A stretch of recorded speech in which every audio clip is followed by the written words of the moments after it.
सर्वश्रेष्ठ साइलेज कितने दिन में पशु के खाने योग्य हो जाता है? तो जो अच्छा साइलेज है वो 95 से 100 दिन में पशु के खाने योग्य हो जाता है। लगभग 100 दिन में वो अच्छा साइलेज बन जाता है। और जो साइलेज है वो अच्छा साइलेज बनाया जाता है मक्का से। और इसके अलावा होता है हे है वो बरसीम से बनाया जाता है। और जो साइलेज है वो मक्का से बनाया जाता है। नेक्स्ट है, मानव द्वारा पशुधन पालन कितने वर्षों से हो रहा है? तो मानव द्वारा जो पशुओं का पालन है वो 6000 वर्षों से होता आ रहा है। राज्य में सर्वाधिक मांस किस पशु का खाया जाता है? तो राज्य के अंदर जिस पशु का सर्वाधिक मांस खाया जाता है उस पशु का नाम है बकरी। नेक्स्ट क्वेश्चन है, राज्य में सबसे अधिक पशु संख्या में है? तो राज्य के अंदर कौन सा पशु है वो सर्वाधिक संख्या में? तो राजस्थान के अंदर बकरियों की संख्या सबसे ज्यादा है।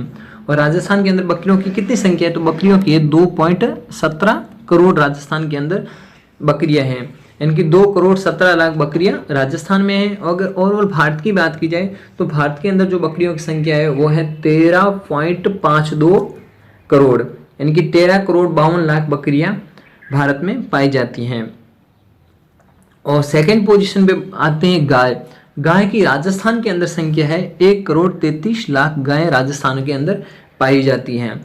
और भारत में गायों की संख्या की बात करें तो भारत में पाई जाती हैं 19,90,00,000 गायें पाई जाती हैं।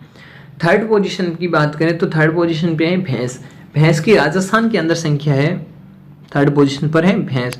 और भैंस की जो राजस्थान के अंदर संख्या है वो है 1,30,00,000। और भारत में बात करूं तो भारत में है 10,87,00,000 भैंसें। ठीक है। और इसके बाद बात करूं तो इसके बाद फोर्थ पोजीशन पे है भेड़। राजस्थान के अंदर बता रहा हूँ, फोर्थ पोजीशन पे है भेड़ की राजस्थान के अंदर जो संख्या है वो है 0.91 करोड़, या फिर कह सकते हैं अपन 91 लाख भेड़ें हैं वो राजस्थान के अंदर पाई जाती हैं। और भारत की बात करूं तो भारत में पाई जाती हैं 6,51,00,000 भेड़ें। ठीक है। इसके बाद ऊंट की बात करते हैं राजस्थान के अंदर। तो राजस्थान के अंदर ऊंटों की जो संख्या है वो है 3,26,000, मात्र 3,26,000 ऊंट है वो राजस्थान में पाए जाते हैं। और ओवरऑल भारत में बात करें कि ऊंटों की कितनी संख्या है, तो भारत में ऊंटों की 4 लाख संख्या है। अब 4 लाख में से आप देख लो कि 3,26,000 तो ओनली राजस्थान में है और 4 लाख है वो भारत में है। तो ऊंटों की संख्या सबसे कम है। और राजस्थान में सर्वाधिक ऊंटों की बात करूं कि राजस्थान में सर्वाधिक ऊंट कहाँ पाए जाते हैं, तो जैसलमेर के अंदर सर्वाधिक ऊंट पाए जाते हैं और प्रतापगढ़ के अंदर सबसे कम ऊंट पाए जाते हैं जो 109 है। ठीक है। और ये है पशुगणना 2012 के अनुसार। और 2007 की पशुगणना के अनुसार सबसे ज्यादा ऊंट है वो बाड़मेर में और सबसे कम है वो झालावाड़ में। नेक्स्ट है, जंतुओं का पालन पोषण, देखभाल, ब्रीडिंग व उपयोग का विज्ञान क्या कहलाता है? तो जो उपयोग का विज्ञान वो कहलाता है एनिमल हस्बेंड्री। राज्य के किस जिले में सर्वाधिक गो पशु पाए जाते हैं? तो राज्य का जो उदयपुर जिला है वहां पर सर्वाधिक गो पशु पाए जाते हैं, यानी कि गायों की संख्या सर्वाधिक उदयपुर में है और सबसे कम है वो धौलपुर में है गायों की संख्या। और जयपुर के अंदर सर्वाधिक भैंसों की संख्या है वो जयपुर के अंदर है। और बाड़मेर वो बकरी और भेड़ की संख्या में अव्वल स्थान रखता है। राज्य का गोवंश नस्ल सुधार केंद्र कहां पर स्थित है? तो राज्य का जो गोवंश नस्ल सुधार केंद्र है वो स्थित है जयपुर में। नेक्स्ट है, केंद्रीय भेड़ एवं ऊन अनुसंधान संस्थान कहां पर स्थित है? तो केंद्रीय भेड़ एवं ऊन अनुसंधान संस्थान है वो मालपुरा अविका नगर टोंक में स्थित है। और जो तिलवाड़ा है ये बाड़मेर में स्थित है और यहाँ पर मलिनाथ पशु मेला लगता है। और बस्सी है वो जयपुर में है और पुंगल है वो बीकानेर में है। तो इनमें केंद्रीय भेड़ एवं ऊन अनुसंधान संस्थान तो मालपुरा टोंक में है और तिलवाड़ा में मलिनाथ पशु मेला लगता है। इसके अलावा एक तलवाड़ा स्थान और है जहाँ पे तलवाड़ा झील है जो हनुमानगढ़ में है। नेक्स्ट है, कुल कृषि आय में पशुधन का योगदान। तो यहाँ पे पूछा गया जो कृषि की जो टोटल आय है उनमें पशुधन अपना कितना योगदान देता है। तो इसमें 34% है, इनके 34% है वो पशुधन अपना कृषि आय में योगदान देता है। विश्व में भारत का दूध उत्पादन में स्थान है, तो विश्व में भारत का दूध उत्पादन में जो स्थान है वो है प्रथम स्थान। और भारत के अंदर दूध उत्पादन में प्रथम स्थान है उत्तर प्रदेश का, यूपी का। उसके बाद आता है हमारा राजस्थान जो सेकंड पोजीशन पर है। नेक्स्ट है राज्य में कृषि से प्राप्त आय कुल आय का कितना प्रतिशत है। इनकी पहले तो पूछा गया था कि कृषि आय में पशुधन का योगदान, तो कृषि आय में पशुधन का जो योगदान है वो है 34%। और अब बात हो रही है कि जो हमारे राज्य की कुल आय उसमें कृषि का कितना योगदान है, पशुधन और ये फसलें वगैरह सब मिलाकर इनका कितना योगदान है आय में, कुल आय में। तो ये योगदान है 19.60%। समझ गए होंगे इस क्वेश्चन कि कृषि में पशुधन का योगदान है वो तो है 34%, कृषि में पशुधन का योगदान। और अगर बात की जाए कि कुल आय में कृषि का योगदान, कृषि आय का योगदान, तो कृषि आय का योगदान वो है 19.60%। नेक्स्ट क्वेश्चन है पशुओं में सींग पर पहला छल्ला कितने वर्ष की उम्र होने पर बनता है। तो पशुओं की जो उम्र है वो छल्लों द्वारा ज्ञात की जाती है, सींग पर बने छल्लों को देखकर और एक दांतों को देखकर भी जो है वो उम्र ज्ञात की जाती है। लेकिन जो ऑथेंटिक है मेथड वो है दांत देखकर पशु की उम्र ज्ञात करना, लेकिन छींग पर बने छल्लों के आधार पर भी उम्र ज्ञात कर सकते हैं। तो इसमें पूछा गया कि पहला छल्ला कितने वर्ष की उम्र पर बनता है। तो जो पहला छल्ला है वो 3 वर्ष की उम्र पर बनता है। जब पशु 3 वर्ष का हो जाता है तब एक छल्ला बन जाता है।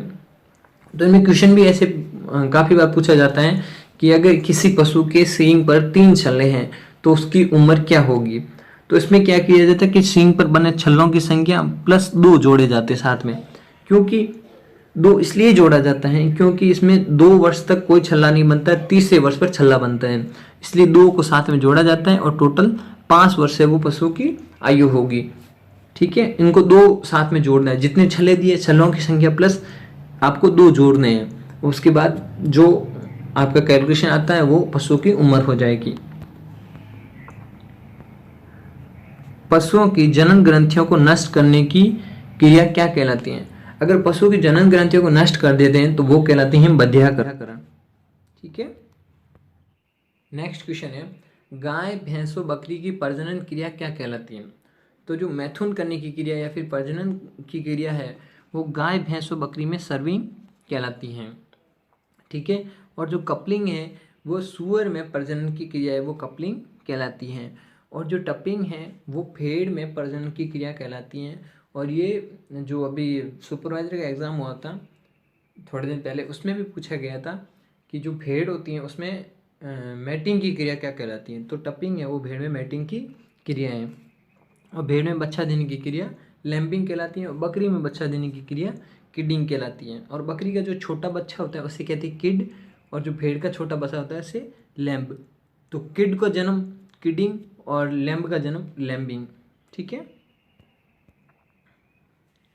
गाय के मध्य चक्र की अवधि होती है। तो गाय का जो मध्य चक्र है वो कितने दिनों बाद आता है।